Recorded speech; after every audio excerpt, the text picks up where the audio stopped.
आज मु आपन सहित ब्रह्मपुर स्पेशल क्षीर पोड़ पिठा बा क्षीर साकुर रेसिपी शेयर करी जोटा कि बहुत टेस्टी सहित छेना परी नरम कणिया होता है। स्पेशली वयस्क लोक और छोट छुआ मानक यह बहुत पसंद आसो।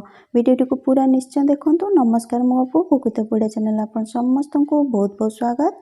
चलतु स्टार्ट करवा आज रेसिपीटी। प्रथम गोटे पैन नहीं जावा और गोटे छोट चमच देदेबा घी आउ एथिरे किछि काजू देदेबा भांगिकी मु दे देछि 8-10टी काजू हेबो। याकु टिके भाजी नेबा। किछि समय भाजिला परे आमे एथिरे गोटे बड़ चमच देदेबा किशमिश। एठी काजू किशमिश दबा पूरा ऑप्शनल अछि। जदि आपण देबे ताले बहुत बढ़िया लागिबो रेसिपी रे, जदि न देबे भी चलिबो। एठी आमे याकु बेसी भाजिबानी। काजू और किशमिश रे हल्का टिके कलर आसला परे आमे याकु बाहर करनबा, काहेकि ना एटा गरम थाए तो बाहर कला परे भी एथिरे आहुरी कलर आसी जाय थाए। काजू किशमिश को आम साइड रखा। आउ ये देखो गोटे बोल में गोटे कप माने 200 ग्राम पाखापाखि अरुआ चाउल को 3 ରୁ 4 घंटा पर्यंत भिजे देती। आपड़ ये बासमती चाउल भी नहीं पारे। आउठी आपड़ जेकोसी गिना कप को सेट करने से सब जिन मापिबे ताले रेसिपी आपंकर परफेक्ट बनिबो। एबे आमे गोटे ग्राइंडिंग जार नहीं जावा और चाउल को छाणिकी एथिरे देबा, कहीं आमे पानी मापिकी एथिरे देबा। जो कप बा गिनारे आपण चाउल मापिकी नैथिबे सेही कप रे मापिकी आपण आधा कप पानी एथिरे देबे, किंतु एका बेले दे देबेनी, अल्प अल्प करके देबे आउ बाटिबे, नहले चिकन होइकी बाटी हेबोनी। एठी गोटे जिनसर ध्यान रखिबे, आधा कप रु कम किंबा बेसी पानी बिल्कुल भी देबेनी। एठी जो मेजरमेंट मु आपनको कहूची पूरा परफेक्ट अछि, सेति लगी पानी कम बेसी बिल्कुल भी करिवेनी। एठी देखंतु मैं याको चिकन करके बाटी नेली। यार कंसिस्टेंसी एठी देखि नियंतु। जदि आपण चामच बुड़े की चेक करिवे एठी देखंतु गोटे पतला कोटिंग एथिरे लागि जाउची। एमती हेबा दरकार। एहाटू बेसी पतला किंबा गाढ़ा आमे बिल्कुल भी करिवानी।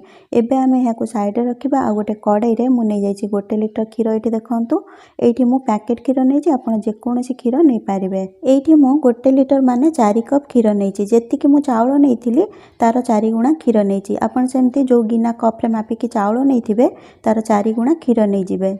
एठी आमे क्षीर को हाई फ्लेम रे थरटे फुटै नेबा आउ तापरे बाकी जिनस एथिरे ऐड करबा। एठी देखंतु क्षीर फुटी आसलानी। एबे आमे बाकी जिनस एथिरे दे देबा। एठी मु गोटे मीडियम साइज रो नडिया नैथिली। एथिरु फाळे नडिया को काटी नैथिली आउ फाळे नडिया को कोरी नैथिली। सेटा को आमे एथिरे दे देबा। एहा परे एथिरे आधा छोट चमच दे देबा गुजराती गुंड आ आधा कप पाखापाखि दे देबा चीनी, जोटा कि 100 ग्राम चीनी अछि। आपण जो कप रे चाउल मापिथिबे सेही कप रे मापिकी आधा कप नै जिवे, ताले मेजरमेंट ठीक रहइबो। आपण को जेतिकी मीठा पसंद थिबो सेही हिसाब रे चीनी आपण कम बेसी करके दे पारिबे। एहा परे जो काजू किशमिश आमे भाजी के रखथिले सेटा दे देबा। एहा सहित आधा छोट चमच दे देबा लूण। टिके लूण देथिले मीठा जिनसर टेस्ट आहुरी बढ़ी जाय थाए। एहा सहित गोटे बड़ चमच घी एथिरे दे देबा। जे कोनस प्रकार पोड़ पिठा रे घी देथिले बहुत बढ़िया लागि थाए। एहा सहित घी देले जंतुणी आमर कड़ाई रे लागिबनी। एठी मु नॉनस्टिक कड़ाई नै जे, आपण जो कड़ाई नेबे सेटा टिके मोटा हेतिबो नले नॉनस्टिक हेतिबो, एटा ध्यान रखिबे। एबे आमे याकू थरटे भला भाबे गोळी नेबा आउ 2 मिनिट पर्यंत याकू मीडियम फ्लेम रे भला भाबे फुटै नेबा। एमती कले सब जिनसर फ्लेवर क्षीर रे आसी जिवो आउ हमर पोड़ पिठा बहुत टेस्टी बनिबो, बहुत बढ़िया बास्ना आसीबो सेथिरो। एठी देखंतु क्षीर को फुटिबार 2 मिनिट पाखापाखि हो गलानी।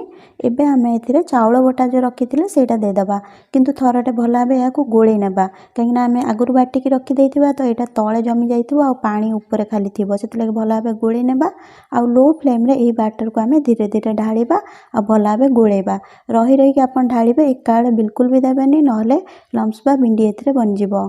सबु बैटर को देला परे आमे याकू लो फ्लेम रे भला भाबे जंती नेबा, भला भाबे गोळेबा, जेमती कि तळु लागिबनी आउ एथिरे लम्स बा बिंडी बनिबनी।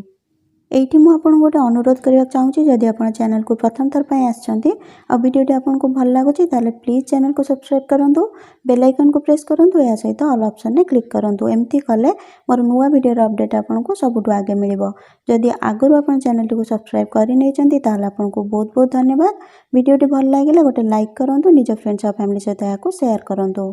एठी देखंतु 7 ରୁ 8 मिनिट पाखापाखि हो गलानी लो फ्लेम रे याकू जंतीबार। एठी देखंतु एटा टिके गाढ़ा भी हो गलानी आउ कड़ाई को छाड़ीबाकू लागिलानी। एमिति बैटर हमर हेबा दरकार, पूरा डो परिका जेमती बनी गलानी। एठी यार कंसिस्टेंसी आपण देखि नियंतु। एबे आमे गैस को बंद करके याकू साइड रे रखिबा आ गोटे मोटा किंबा नॉनस्टिक पैन नै जिबा। नॉनस्टिक पैन भी आपण मोटा ही नेबे, पतला नेबेनी। जदि पतला पैन नै चंती ताले गैस ऊपर गोटे तावा रखिबे आ भला पे गरम करनेबे, तापर पैन रखिकी रेसिपी को बनेबे आपण, नहले ताती जिवो। एठी आपण बेसी खालुआ बासन नेबेनी जेमती कि कड़ई हैला सेथिरे भल बनेनी कहीं ना एटा सिझी पारेनी मझीरु आ साइड रु ताती जाय थाए। एबे आमे पैन ने टिके घियो लगे नेबा साइड रे भी भल भाबे लगेबा तळे भी भल भाबे लगेबा।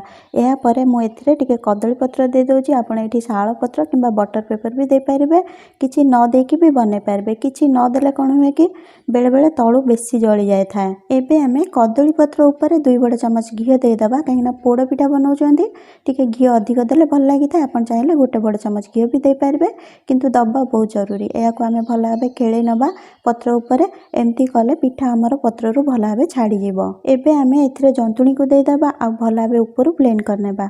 गोटे चमच घियो मु एथिरे दे दोची काहे कि ना चामच रे लागिबोनी जंतुणी हमर आउ एहा को आमे एमती दबी दबी की चामच रे भल भाबे प्लेन करनेबा।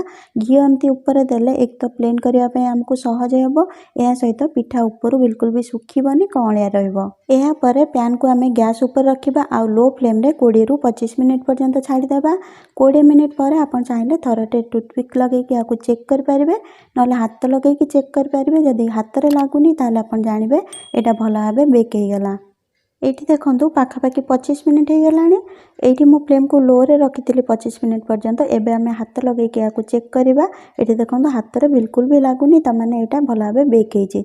आ साइड रु आपण याकु चेक कर पारिबे। देखंतु केते सुंदर कलर भी आसी गलानी साइड रु बिल्कुल भी पोड़ी जाइनी। एटा भी आपण देखि कि जानि पारिबे कि भल भाबे बेक हे गलानी। एठी आमे गैस को एबे बंद करनेबा। आपण चाहिले एमिति भी याकु खाई पारिबे ठंडा हला परे।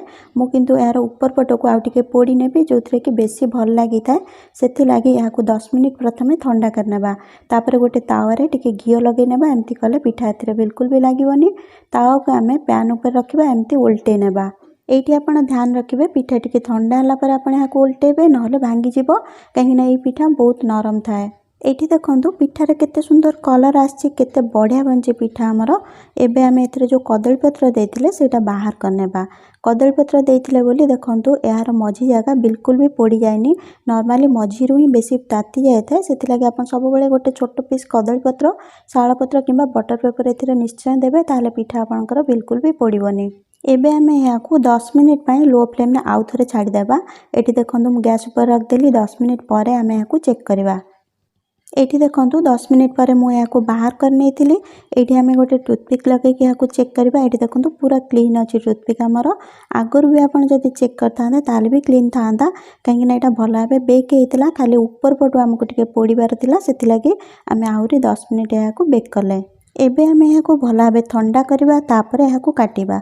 जदी गरम थिला बेले आपण काटिबे ताले भितरु कादुआ कादुआ लागिवो बिल्कुल भी खाइबा को भल लागिवनी आ पिठा भल भाबे बाहरिवनी भांगी जिवो। आगो को रज अच्छी यही रजर यही रेसिपी को निश्चय ट्राए करंतु आपन को बहुत पसंद आसीबो। आज वीडियो टी केमती लागला कमेंट सेक्शन में लिखा को भूलिबेनी। आपन समस्त को हैप्पी रज। पुन देखा गोटे नुआ रेसिपी से पर्यंत खुशी रुहंतु हेल्दी रुहंतु सेफ रुहंतु।